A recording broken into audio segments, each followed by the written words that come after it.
and he is not served by human hands as if he needed anything.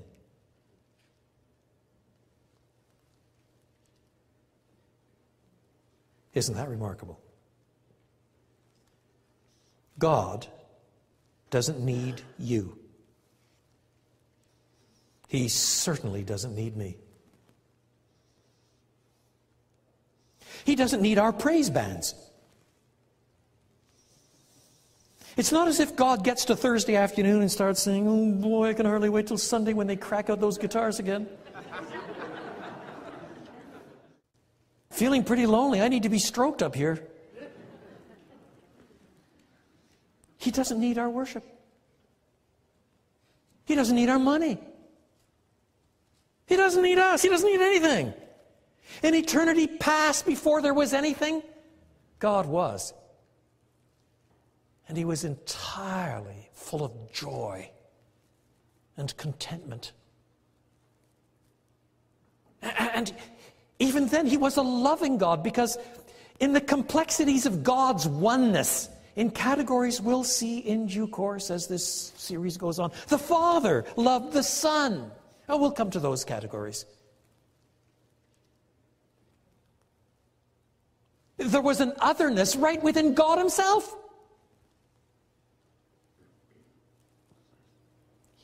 He didn't make us because he was lonely and thought, you know, my job as God will be a little more palatable if I make an image bearer or two that strokes me once in a while. He doesn't need us. Now, don't misunderstand. That does not mean he does not respond to us. That he might not delight in us, that he might not be displeased with us. It doesn't mean any of those things. He does respond to us. But he responds not out of some intrinsic need in his own being or character, but out of the entire volition of his perfections and will, he responds.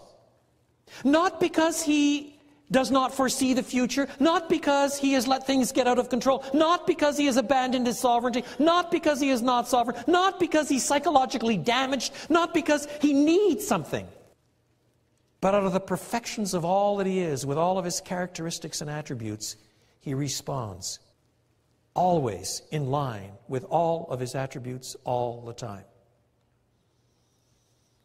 He is never less than God. Can you imagine how hard it was for Paul to get that point across to a bunch of sophisticated academics whose entire notion of religion was bound up with you scratch my back, I scratch your back? And then to make it even steeper, Paul adds another line.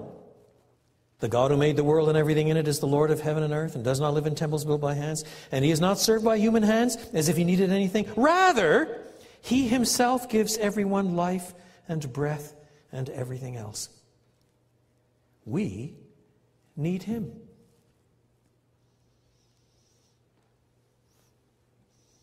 This is also coming out of Genesis 1, 2, and 3. Life and breath and everything else.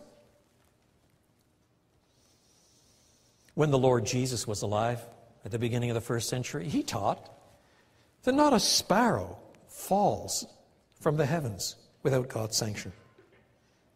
The very hairs of your head are numbered. That means, in my case, God's keeping a rapidly subtracting account. And he knows them all. Even the disappearing ones.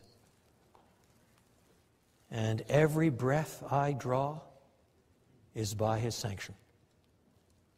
I'm dependent upon him, Paul reminds us, for life and breath and everything else. For food. For health. I am an utterly dependent creature. I'm not the creator.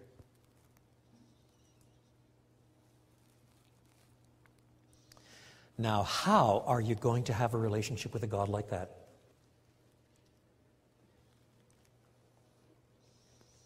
He's not just some mushy grandfather, and he's not distant. He's as sovereign as the deists want, but he's a lot more personal. And he's got no needs. You've got nothing to barter with. In fact, the only reason you're still alive is because he sanctions it. Last week, one of my friends teaches at a seminary in Dallas. A good man. Teacher of the New Testament, has written major books. Has 3 kids. One is a missionary in Siberia, one's a missionary in Russia, one's a missionary in Afghanistan. He was out jogging. He came home, lay down, and died.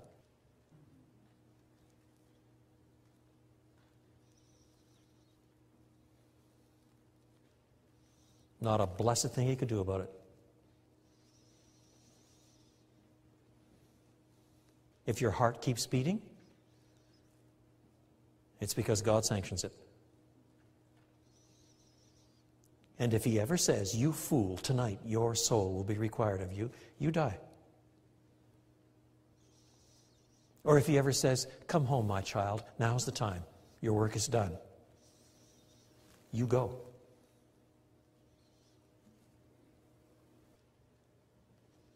How are you going to barter with a God like that? God, I'll give you 10%.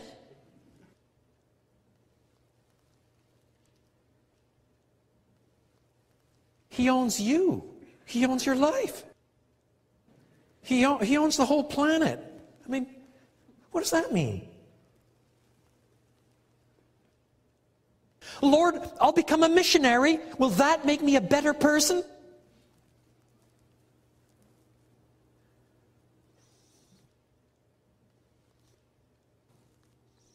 I'll become a deacon at church.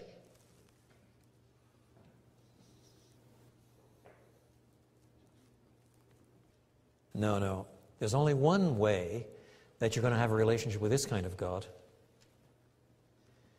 And that is if he displays sovereign grace.